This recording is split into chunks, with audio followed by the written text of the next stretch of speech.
Welcome to Canada's most irreverent talk show. This is the Andrew Lawton Show, brought to you by True North.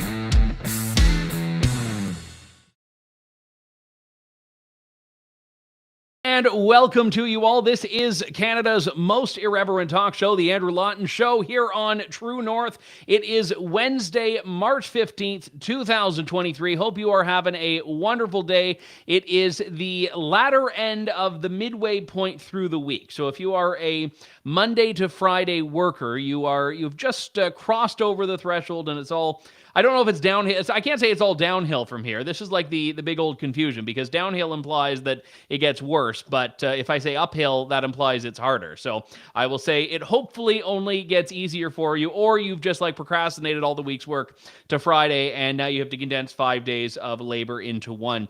I didn't actually realize it until we were having a heck of a time trying to find guests for yesterday's show that this was March break, because March break only matters when you are a child or have children. And despite how I act on some occasions, some people may think I am not a child and I do not have children. So I had no idea that it was March break. So if you are enjoying March break right now with your family, I hope you are going to really get the most out of it before getting back into the real world in a few days' time. Maybe you don't want the week to end, so ignore that whole Wednesday, hump day, uphill, downhill thing.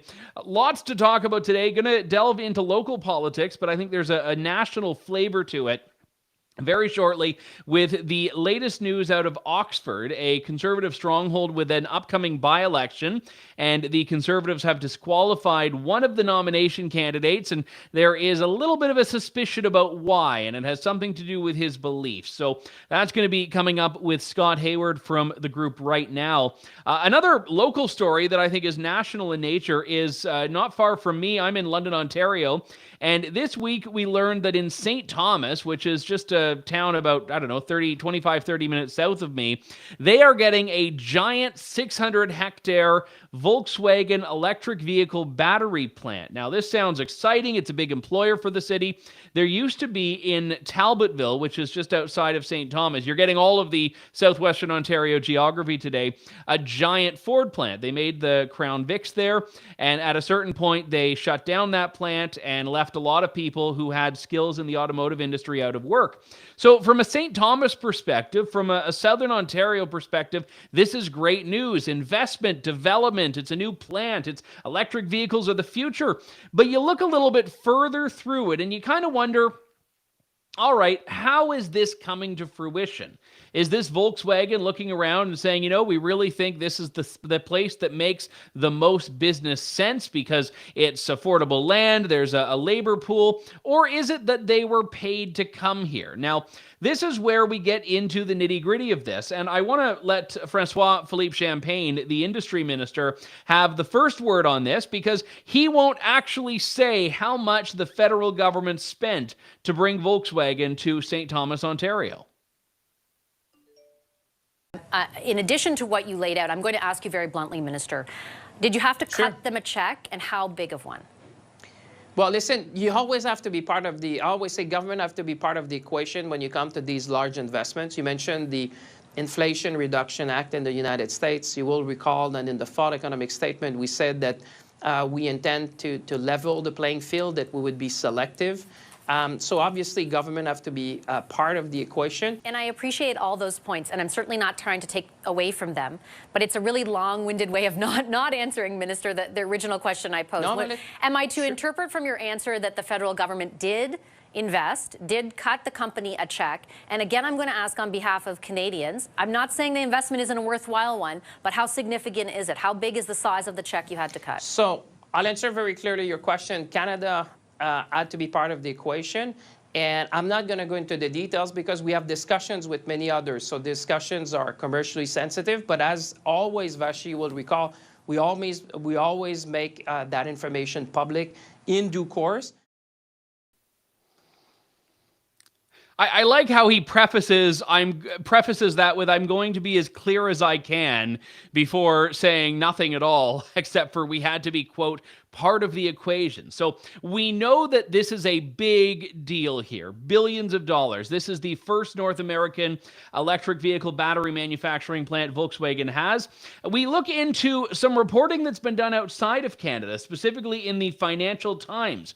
There was a report in the Financial Times that said Volkswagen was putting plans for a European battery plant on hold because it could get nearly $15 billion in subsidies for a North American plant. Now, it sounds like they might have been talking about this one, given that it is the first and so far only North American plant, and it's meant to serve an international market here. So we are talking about billions, billions with a B, that is being given, probably by the provincial government as well. This is not just a federal government issue, to build this plant, banking on electric vehicles being the future. And as Vashi says, maybe it is a good investment. Maybe there's going to be an ROI. Maybe it will generate all that and more. But this, to my view, looks like, smells like, sounds like corporate welfare. And if the business case were there, why does government need to, in Minister Champagne's words, be a part of the equation? Joining me on the line now is Macdonald-Laurier Institute Senior Fellow Philip Cross, formerly with Statistics Canada, now in the evil, scary private sector. I appreciate you joining me, Philip. Good to talk to you again. Thanks for having me back, Andrew. So let's talk first off about, I think, the landscape here. We know that manufacturing has been in decline. The automotive sector has been just pummeled in recent years. There are a number of reasons for that, economic, trade-related, and so on. I mean, in southwestern Ontario, it's particularly acute. And I never like to poo-poo something that will employ my neighbors, my friends, people in my family. But you have to look at the bigger picture here. And this is, I mean, corporate welfare. There's no other way to put it, right? No, and particularly when you're talking about 15 billion, we've moved to a whole different level. I mean, we've seen this is an industry that is chronically dependent on government for subsidies. But typically, when it's GM and Toyota and Ford and so on, it's a billion here, a billion there. But 15 billion is just off the scale. It makes you wonder if there is a sound business case for this. And the addiction of this industry to subsidies, it contrasts with other industries. You can look at high tech, and they're based in California. That's where Apple and Google and everybody is. And then up the road you have Microsoft in Seattle. They moved there because they want to be as far away from Washington as possible. Bill Gates said he deliberately put Microsoft in Seattle because he didn't want anything to do with Washington politics. He wanted to be away from all that. That to me that's the kind of industry you want here. You don't want an industry here where they're only here because you bribe them. But it's a sad comment on Canadian business environment that the only way we can get investment in this country is to bribe people to come here. I mean, it's staggering that investment has fallen 17% since 2014 in this country. We have a real problem attracting business here. And it appears the only way we can get businesses here is if we give them ever larger amounts of money. Yeah, I read one article that was talking about a plant that's being built in Windsor by Stellantis, which is double the size of this one that's being talked about in St. Thomas, and it's valued at $5 billion. Now, I mean, obviously, different costs come from different places, but if you can build something for twice the size at $5 billion, and we're talking about potentially $15 billion in subsidies, we're not just talking about bankrolling the entire construction of this plant, but also its operations for I don't know how many years. And at this point, I don't even think you can say Volkswagen is doing it. This is just a Canadian government factory with a Volkswagen logo on it. Yeah. Well, it's a little worrisome too that Volkswagen doesn't have any history in this country. It's not like Toyota, Honda, GM, Ford that have deep roots here. That obviously came here. They have workers that have been here and trained for a long period of time. So it makes you think at the first downturn in the auto industry, and the auto industry always has downturns, the first plant Volkswagen's going to close is going to be this one, since they don't have any any real business case reasons to be here in the first place. So the other problem is, and I've seen the academics at the University of Windsor point out that it's very likely that a lot of these auto investments would have been made anyways, that firms decide ahead of time, okay, we're going to put a plant here, let's see how much money we can extract from government. And that's just become part of the game. Although as a new arrival, I must say Volkswagen, as I say, has mastered this game in a way that nobody else has. Yeah, they've learned the game very well. But let me actually push back on that point a little bit, Philip, because I wonder if one of the problems here is that because this is the rules of the game now, and this is basically how things work, if the only way to get investment from one of these companies is to just throw money at them. Like I remember a few years ago when Amazon was doing this Amazon 2.0 and building the second headquarters, they turned it into a contest almost. They basically opened it up to a public bidding thing and said, governments just come and tell us what you're going to give us to set up shop there. Right. And it's very funny you should mention that, because just in the last week, Amazon announced the suspension of work on this new headquarters that we were all dying to get. Including Ontario. Ontario was putting together a multi-billion-dollar bid for that. And Toronto was one of the supposed 20 finalists, although you knew that Amazon was never going to leave the U.S. But, and that's what makes you worried that, corporations can take all these subsidies and there's no guarantees that the plants will stay open, how long they'll be open. As I say, I think it's a little worrisome that Volkswagen in particular doesn't have any traditional roots here in the Ontario economy, and it makes you wonder how deep their commitment is here in the first place. The dollars and cents of it here. And again, obviously we don't have the specifics, which I think is in and of itself noteworthy, because oftentimes when governments are handing out big giant checks, they want to be telling everyone and bragging and shouting from the rooftops about we're investing this much. So the fact that they're not doing that suggests that even there might be a bit of embarrassment about it. Yeah. And remember, too, this long-term strategy of the Ontario and the federal governments of subsidizing auto plants, in the long term, it hasn't stopped a long-term shift in this industry, which is increasingly to Mexico, a certain amount staying in the U.S., and a declining proportion in Canada. The Canadian auto industry's share of North American production is in long-term decline. So, we shouldn't trumpet this as a winning strategy. If anything, we're just slowing or minimizing the losses here. Instead, a better strategy would be to focus on making our economy and our industry so competitive that firms will want to be here because of the an hospitable business environment, because of well-trained workers, because we have good infrastructure. These are the reasons why you want industry to here. It's why the high-tech industry moved to the West Coast, as I mentioned earlier. These are the reasons, the ways to attract investment.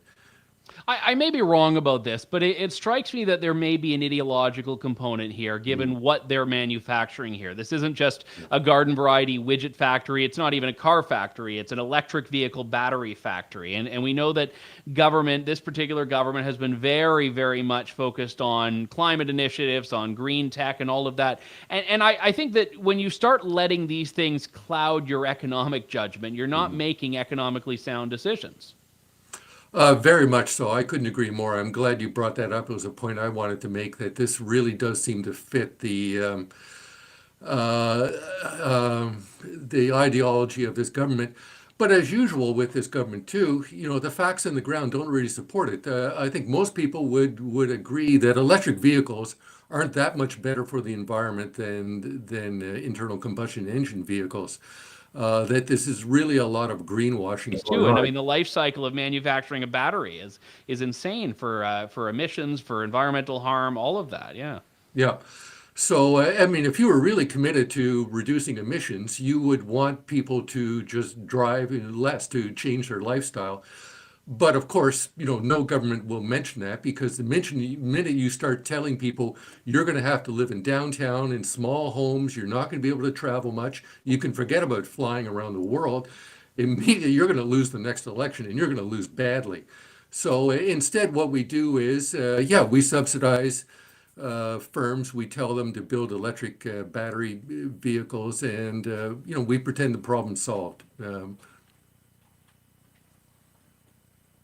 to make a business case for this amount of money? I mean, if you could, and I'm kind of the mind that I don't think it can be made, but if you were the government that has to come out and sell this when that dollar figure eventually comes out, how do you at all demonstrate that ROI? I mean, I'm looking here, $15 billion divided by 50,000, a reasonable annual salary amounts to 300,000 years of full-time work. Like, I feel you could probably generate more employment by just giving people the $15 billion in St. Thomas. Yeah, or I mean, there's all kinds of demands on the government for money these days. I mean, just look at healthcare. We could use a lot of money. That would create. It's very labor intensive. That would create a lot of jobs.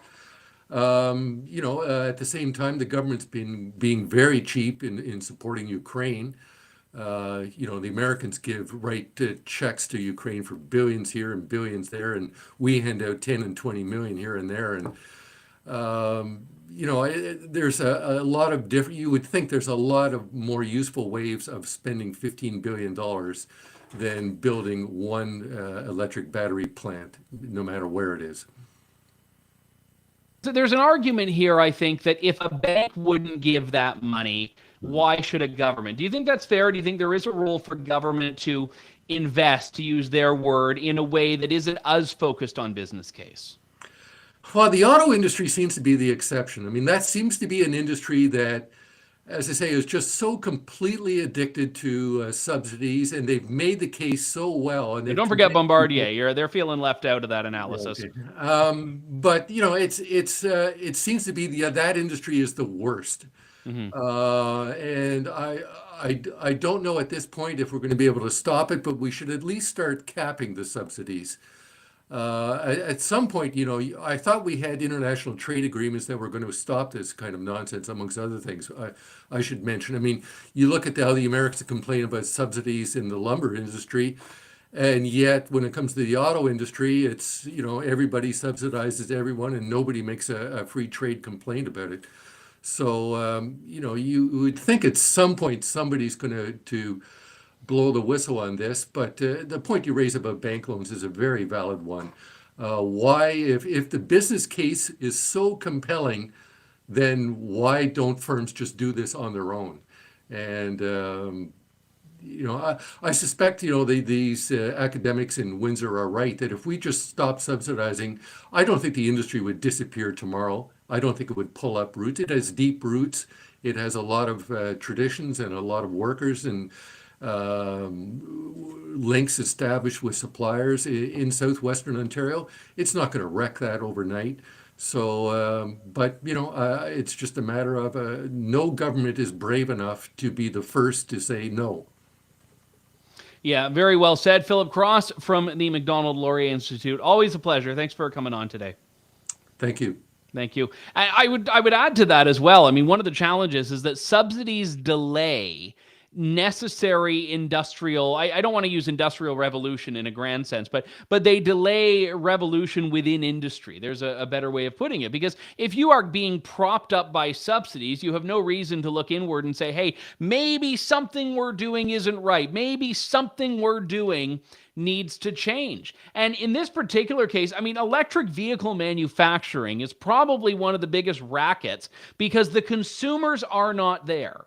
Governments are there, but consumers are not there. Consumers are being told every day how great electric vehicles are, and some people want them, some people try them out, some people rave about them. One thing that Tesla has done, which I think is tremendous, is they've made electric vehicles cool. It used to be an electric vehicle was a Prius or a Nissan Leaf, where there's no way to look cool. In fact, you look the opposite of cool driving a Prius or a Nissan Leaf. But what's happened with Tesla is they've actually revolutionized people's relationship with electric cars. But does Tesla exist the way it does now without governments heaping billions and billions of dollars to subsidize consumer purchase of them? If you looked back when Ontario, and I don't have the numbers handy because I wasn't going to talk about this, but back when the Win Liberals were in power in Ontario, they were putting millions towards luxury electric vehicles because it was the luxury cars that people were buying, and they were getting on each one of these, like tens of thousands of dollars, I think it was, off the purchase price just to buy one of these things. So you looking like a badass with your Tesla, whatever the model was subsidized by Kathleen Wynne.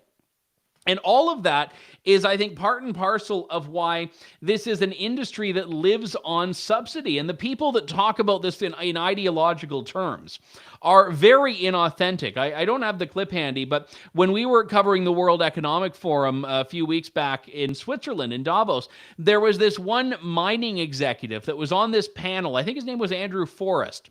I can't remember the name of the company, but a mining executive on this panel talking about, oh yeah, we need to switch to electric. We need to get off of this. And, mining, as I said at the time, is one of the most resource-intensive industries in the world. Mining, oil and gas, forestry. These are like the big three evil companies. The only one that could possibly be worse than them to the left is the tobacco industry. But even the tobacco industry is the definition, I guess, of green. So the industry that is probably one of the most vilified, mining. And here's this mining executive saying we need to transition away from oil and gas. And you say, well, that seems a bit odd until you look at all the mining that his company did, and you find that, they're on the cutting edge of lithium mining, the lithium that is going to be needed when we are putting batteries in everything and when the world is to be a battery-powered world. So all of this is often from people who do not believe the crap they are selling. And I would talk about this in terms of Volkswagen. I mean, Volkswagen, I don't blame them for this because they've actually come hat in hand to government in Canada and in Ontario. Doug Ford is, like I said, not squeaky clean in this, I'm almost certain. And these governments have given them to the tune of $15 billion. Like $15 billion. Like Philip was saying a few moments ago, Philip Cross, when there's a $1 billion investment, people get a little bit uncomfortable with it. When there's a $2 billion investment, people get really uncomfortable. We're talking about here $15 billion in subsidies. This will pay for the plant. It will pay for the staff of the plant. It will pay for espresso machines at the plant. It will pay for this whole operation for several years, to the point where I'm wondering what on earth it is Volkswagen is even putting forward here. What on earth is Volkswagen even shelling out? Because right now, it seems like this is an entirely Canadian initiative, an entirely Canadian prospect, where the private sector is not even having to pony up any money. And this is a subsidy-driven industry right now that Canadians bear the brunt of. Canadian taxpayers have to bear the brunt of. And just to, again, play this clip here. Well, this is, I think, another clip of the same interview of Philippe Francois Champagne not acknowledging the price tag. And I can appreciate the commercial sensitivity. You're dealing with a company on this, but there's going to be an announcement of at some point on how much money we're actually investing, right? Just for transparency. As always. Canadians. So when can we expect to hear that, sir? Well, in due course, because like I said, we are having discussion with a number of players in the ecosystem, and for now, this is commercially sensitive. But as always, David, we always disclose that these informations in due course, and Canadians will have a chance to see that. Okay, sorry, I made a mistake there. Different interview, same talking points. But these are the magic words, in due course. We'll find out how much the government spent on this in due course. And by that time, it will probably be after the next election when, conveniently, the number will have less utility than it does now. So, what was that old Ronald Reagan line about, governments? I'm going to get it wrong, so I won't even bother. But it was the line about if it moves, regulate. If it moves, tax it. If it stops moving, subsidize it. If it keeps moving again, regulate it, or something to that effect. But it's basically that the circle of life is subsidization and regulation, and nowhere does government say, hey, hands off this, let the private sector do its best, let the private sector do its work, and then we move on from there. I want to shift gears here to a different topic, one that is not actually all that far from the storied plant in St. Thomas, Ontario. This is in Oxford County, which again is just like, 30 minutes down the road from yours truly here. Although my hands are clean in this. I don't live in Oxford County. I'm not a voting member of the Conservative Party or anything like that. But there is a nomination battle going on right now for a by-election. Dave McKenzie, the longtime Conservative MP, retired from his seat in February, just over a month ago, and now there are a bunch of Conservatives vying to replace him as the Conservative candidate, which in Oxford County is pretty much a sure bet that you're going to be elected as the Member of Parliament. It's pretty much a sure thing that whomever wins the nomination will be the next Conservative MP in Oxford. And it's been quite hotly contested. Arpan Khanna, who is a Brampton lawyer, formerly Ontario co-chair for Pierre Poilievre, he's running. And you have Rick Roth, a Toronto political strategist, who's there. You have Deb Tate, who is the daughter of Dave McKenzie, the recently retired MP. And then you have up until last night, Gerrit Van Dorland. Now, I've met Gerrit because I've interviewed many Conservatives in my career, and he worked with Leslyn Lewis on her leadership bid. He's right now working in the office of a Conservative Member of Parliament. He's been involved in Conservative politics, but he's from Otterville, which is in Oxford County. And Gerrit Van Dorland is pro-life. If you look at, probably should have pulled it up on the screen here, but on his website, he talks about faith, he talks about family, he talks about freedom. Those things are not really compatible with the government of Canada today, but they are certainly compatible, or are supposed to be, with the Conservative movement in this country. But last night, Gerrit Van Dorland was disqualified by the Conservative Party of Canada's National Candidate Selection Committee. And I'm going to give you what the party says is the reason for the disqualification. And you can read the full story on this over at tnc.news. But what the Conservative Party said, and I'm quoting directly from a statement I got from their spokesperson, is that Gerrit Van Dorland, a nomination applicant in Oxford, was disqualified from standing in a nomination race by the party's National Candidate Selection Committee due to a failure to comply with the obligation to disclose required information during the candidate application process. The recommendation to disqualify this individual was first made by the local candidate nomination committee. And just by way of reference, candidate nominees have to provide to the party a list of all current and former social media accounts and websites, a copy of any deleted or publicly inaccessible social media or other online content, and a copy of all articles, media coverage, quotes, interviews that relate to the candidate. And I just want to give you some perspective here, because I've been a candidate. I ran in 2018 unsuccessfully for the Progressive Conservative Party of Ontario. And in doing so, I had to go through this application process, and it was insane what they asked for. They actually asked for a full export of my Facebook account, of all social media accounts. Now, if you don't know what you're doing and you just go into Facebook and click the export button, what you don't actually realize is that you're not only giving an archive of everything you've ever posted and everyone who's ever commented on it and all of your comments, you're also giving the party an archive of your direct messages, your private correspondence, which is no different than handing over a copy of your email inbox and your text message history. So people don't realize they're handing that over. When I was doing my form, I actually went in and I removed the direct messages from the zip file that I was giving them, because I happen to know how to do that. But other people are handing over everything, which lets you be, I think, incredibly susceptible to blackmail from your own party if they feel like it down the road. The federal Conservative application is even larger and more comprehensive than the provincial application that I had to deal with. The party did not specify what details he didn't give them, so we reserve a judgment on that. But Scott Hayward says it's not about this, it is about his pro-life beliefs. Scott Hayward is the co-founder of RightNow, which I should disclose, as I have on the show before, was an organization that supported my candidacy in 2018, but that doesn't color my approach. I've been an open supporter of them before and since, irrespective of that. Scott Hayward joins me on the line now. Scott, good to have you back. Thanks for coming on today. Yeah, thanks for having me, Andrew. Really appreciate it.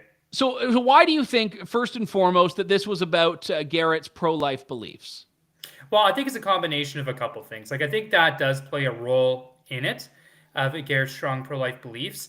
But I also think that in the riding there are, and I don't know if you reviewed this already, so I'm sorry if I'm repeating myself, but there are 4 contestants that are contesting for the Conservative Party of Canada nomination in Oxford for the upcoming by-election, since Dave McKenzie announced that he's no longer running for re-election and has since resigned the seat. So in that by-election, or pardon me, in this nomination for that by-election, there is a candidate, Arpan Khanna, who is favored by the party leader and those around the party leader, which is, fine to a certain extent. But I think what was happening, Andrew, is that Gerrit, having actually been born and raised in the riding, having been involved in with the EDA in the riding for a number of years. I mean, his family's been there for a number of years. He sold a boatload of memberships. From what I talked to people in the riding, we're talking about close to 50% of the memberships either were purchased for Gerrit, or they were already members and they're identified as Gerrit Van Dorland supporters. So when you're talking about, let me just, I know you're not talking about specific numbers, but let me just jump in there because this is conceivably a period where people who signed up to vote in the leadership race would still be members. So you're saying even with that, his numbers are close to half of the riding membership numbers. That's correct. Yeah. Wow. So the closure date of the nomination was at the end of February. So you would have a number of people in the riding who purchased a membership in February 2022 to support a number of candidates, including Pierre Poilievre. And those memberships, even though they would expire at the end of February, because the closure happened before the end of February, they would be eligible to vote. So you're talking about just under 6,000 members of the party eligible to vote in the riding, which is kind of a crazy high number. You're talking about 6% of the population of the riding. You're probably Calgary, like Calgary West numbers. Yeah, exactly. You're talking about something of like 12, 15% of those who are eligible to vote in an election are members of the riding. So it's a huge number. And from what I've talked to different people in the riding, it sounds like Gerrit has about half of them. Just under half. So, when you're talking about 4 candidates running for a nomination and one of the 4 has 50%, which is well over the 25% that you split up evenly, I mean, you're talking about pretty close to first ballot victory. So I think that does play a big role into it, in addition to the fact that he is pro-life. But I think that's more of a secondary role than the fact that there is a favored candidate by the leader, who is a good candidate for the record. Like Arpan Khanna is someone we supported when he ran as a candidate in Brampton, where he's from, in the 2019 general federal election. So I don't think anyone has a problem with Arpan. I think what people have a problem with, both in the riding and across the country, is the heavy-handed tactics that we're currently seeing by the party that were supposed to go away with the removal of Aaron O'Toole as leader, have now reared their ugly head again with Pierre as leader. So I think a lot of people would like to see that cleaned up. So from my perspective, at least, Andrew, I think those are the 2 reasons. Number 1 being there is a favored candidate, and number 2, I do think that there are people in the party who don't necessarily share Gerrit's strong pro-life beliefs. Yeah, the thing about nominations is that oftentimes they're very dirty, they're very messy. It's infighting, which is never good in a party, and I'd say worse than leaderships in a way, just because sometimes there's so little scrutiny on them. But the challenge that I've always had with them, and I have a very personal history with this, because I was standing for nomination, I was confident I was going to win the nomination, and then Doug Ford appointed me, which made things very difficult for me, for the riding, for the other candidate. And there were reasons that the party didn't want him, but it's much easier if the party just comes out and says that when they don't want a candidate. And, I look at what's happening here, and obviously I don't have the specifics of this, but, when they're saying not completing, when you have an application as detailed as these applications are, it almost strikes me as designed to fail, because that if you really want to get rid of someone, you can probably find something in the 50 pages where they missed the comma or something. Like you could probably find something if you look for it. Yeah, and it's interesting. So I've spoken to members of the National Council who I've been in touch with about this issue for about a week now when it came to our attention. And it seems like that the party has not shared with members of the National Council, at least since we're recording this, the details of what that non-disclosure was, right? Are we talking the fact that Gerrit had an entire social media account that he deleted or a website that he deleted that he hasn't disclosed.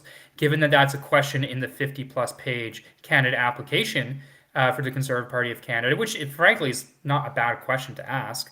How are you supposed to give copies of stuff you've deleted? I mean, I deleted it for a reason. I didn't keep the copy. I mean, that in and of itself is, I think, a bit of a flaw in it. But fair enough. To acknowledge the existence of this. But if we're talking like an entire website you've deleted or whatever, I think that's an issue. Or are we talking about a Facebook or a comment that Gerrit made on a post, back in 2010, and 3 weeks later, you thought, well, that's kind of a not a very charitable post, or a comment, so I'm gonna delete that comment. Are we talking about something like that? No one knows, right? One is reasonable, right? One is reasonable for a candidate to be disqualified if they don't disclose something as big as I had this entire website and I deleted it and I didn't tell you about it, versus, there was this comment I had up for 3 weeks on a Facebook post, 15 years ago, and I can't remember because it's 15 years ago and I deleted it. So what are we talking about here? No one seems to know, which suggests to me that they don't really have anything. Otherwise, that would probably be shared. Another national councillor told me that the party had told them that it's not so much what the content of any of the deleted stuff is, because we all have stuff that we've deleted online, whether it be tweets or Facebook comments or posts or whatever. Like I think very few of us who have been online for over 10 years, and maybe we're aging ourselves, Andrew, won't have something that my internet baggage beats yours any day of the week, Scott. I think CBC can tell you that too. But yeah, exactly, right.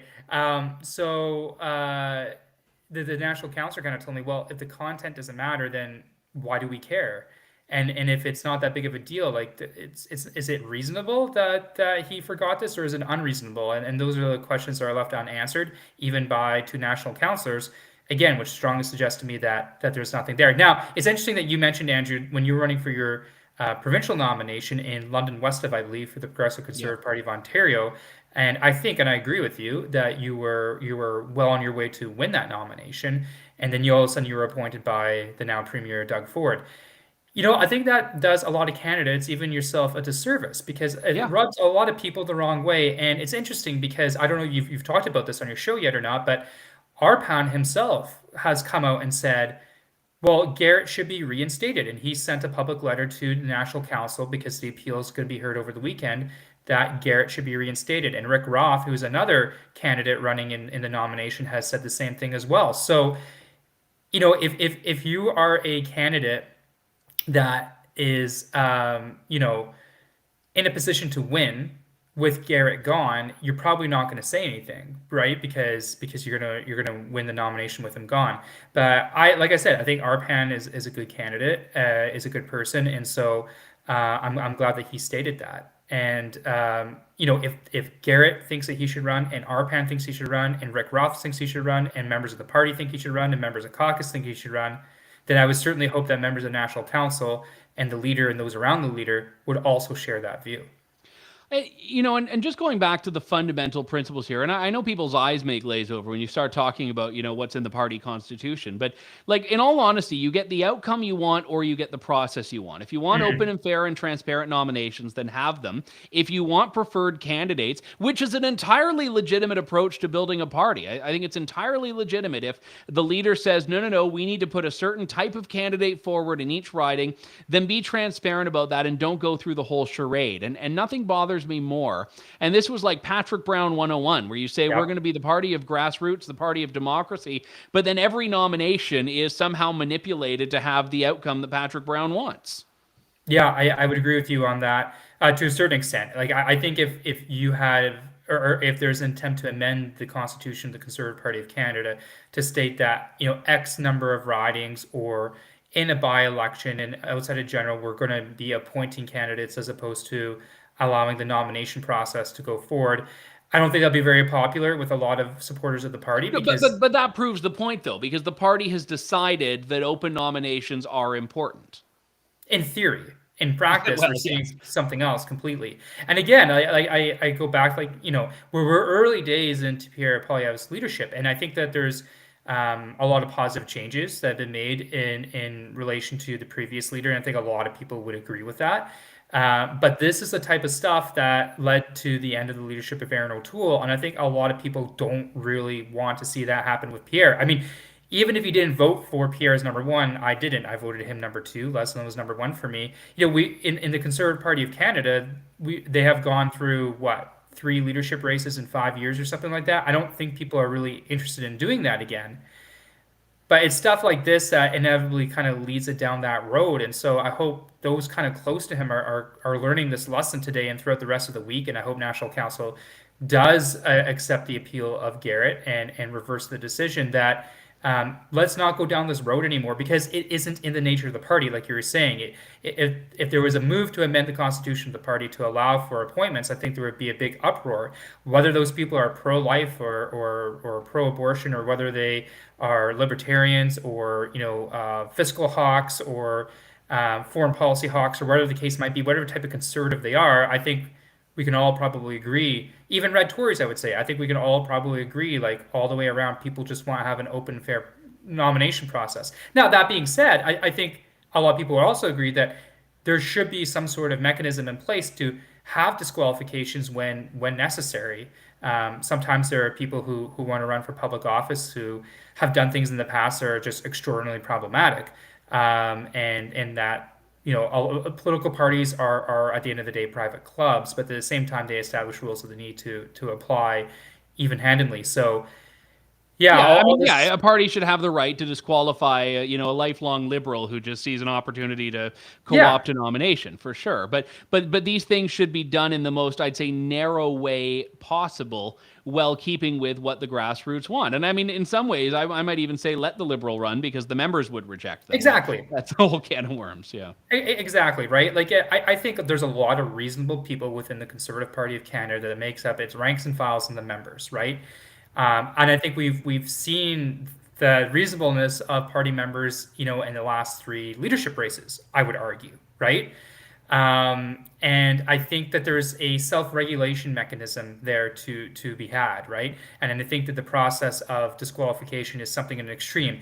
A problematic past might be someone who has a heinous sexual crime that they've committed in the past, or something like that, where it's just very, very inappropriate to have a candidate like that. But that's not what we're talking about here, right? We don't even know what we're talking about here, because they won't tell us. And in fact, Andrew, you have more information than the candidate himself. The party gave you more information about the reason why he was disqualified, as little information as was provided to you, than Gerrit himself, from when I spoke to him earlier today.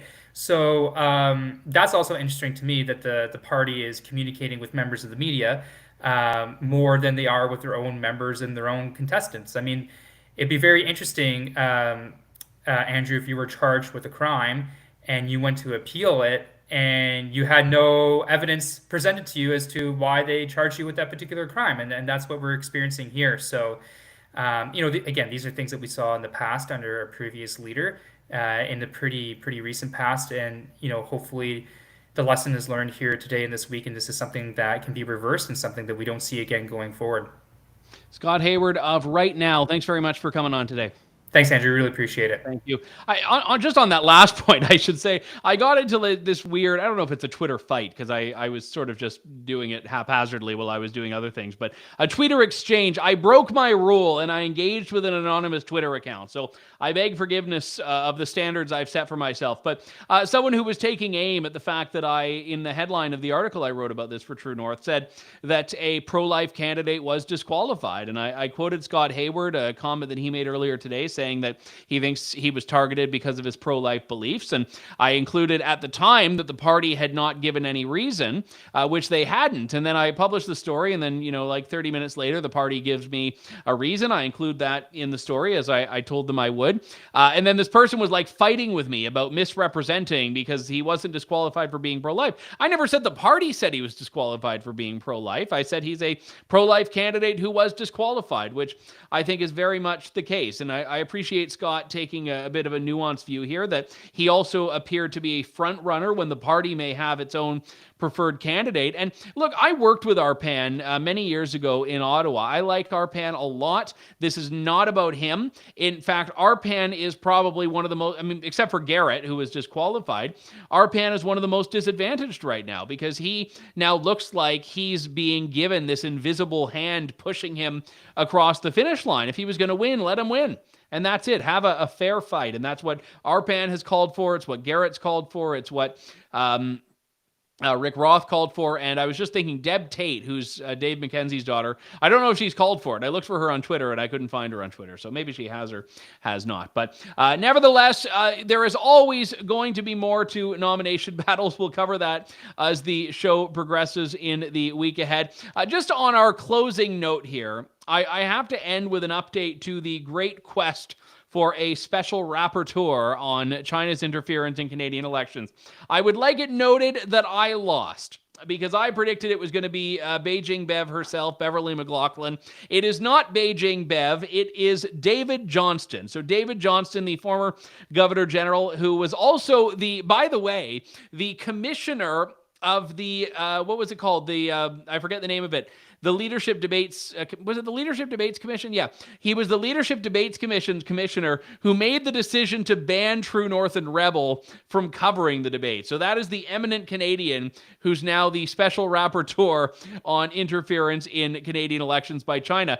David Johnston did decide to accredit Xinhua, which is the Chinese state media agency, to the debate. I'm not saying that's connected to this. I just have a little bit of a bone to pick with David Johnston. But for all of you who had David Johnston in the pool, you win the fully loaded electric Volkswagen that'll be rolling off the line near St. Thomas in just a couple of years' time. So congratulations. You can pick it up at reception.